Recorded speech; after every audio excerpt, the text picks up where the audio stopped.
Ever opened your microwave to find a mess of splatters and stains? Keeping your microwave clean is crucial for hygiene and maintaining its performance. Let's dive into a quick and easy way to achieve a spotless microwave using common household items. First, gather your materials: a microwave safe bowl, water, vinegar or lemon, and a cloth or sponge. Organize them neatly for easy access.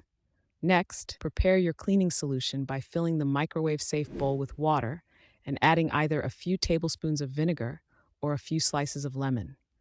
Vinegar's acidity helps break down grease, while lemon's citric acid not only cleans but also leaves a fresh scent.